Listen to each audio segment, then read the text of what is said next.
What's up, guys? Welcome to HomeCraft Cocktails. Cocktails you can make from the comfort of your home. My name is Briss, and today we'll be going over the Old Fashioned.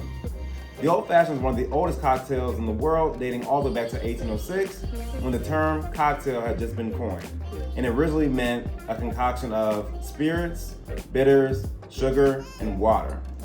Over the years, different bartenders would make different iterations of the drink, and by the 1860s, people basically just got fed up, like, hey, it's too much shit going on. Time out, crackheads! We need to take stuff back to how it was originally done back in the day. And so bartenders would begin to make the original concoction again, and that would become known as the old-fashioned style. Now, the more modern version uses generally the same ingredients as you see here. The only difference is different bartenders in different restaurants will use different proportions depending on preference. So for today, I'll show you how I make my own. First things first, you're gonna start off with your whiskey. Now, I know in one of my earlier videos, I said not to use more expensive bottles as the fine tasting elements get lost in the cocktail anyway. Well, the Old Fashioned is one of the few exceptions to that rule. You want a whiskey that you would really sip on it by itself. So we're gonna do 2 ounces of Old Grandad 114, a very nice, strong whiskey that is great to sip on by itself.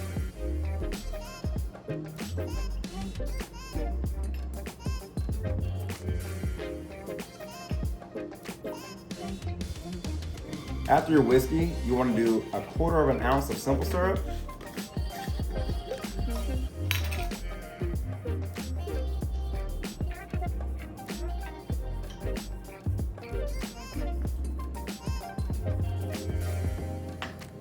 Next, you want to do 2 to 3 dashes of Angostura bitters.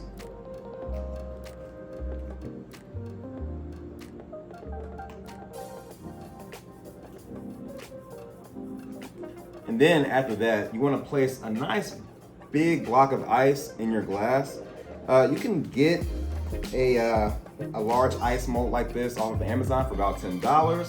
If you don't have one of these, you can use regular ice cubes. However, the slow melting from the large block of ice is great as it's a nice sipping cocktail. So after you have your block of ice in there, you just want to stir it for about, 15 to 20 revolutions. You just want to make sure everything gets, really incorporated nicely in your glass, like so.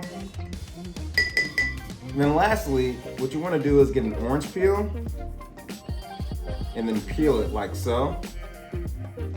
And the Old Fashioned is one of very few cocktails where the garnish actually is more than just an aesthetic look, but it actually adds an element of taste to the drink itself. So you want to kind of bend the orange peel to express the oils in it right over the drink. And then you want to run it over the rim to kind of get that citrus taste on there.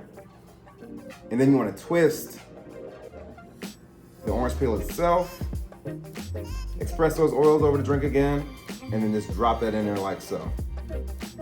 And then now you have your Old Fashioned.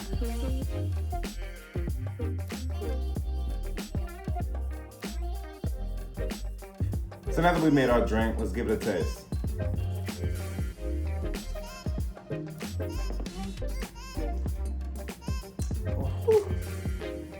God damn. First, I love Old Fashions. They're just a great blend of, strength. It has a nice, citrus element to it thanks to the orange peel.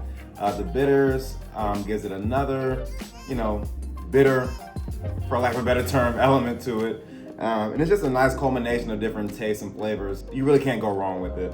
I really do enjoy using Old Grandad for this as well. 114 proof, so it hits hard, but this actually by itself is really, really smooth, so I highly, highly recommend it.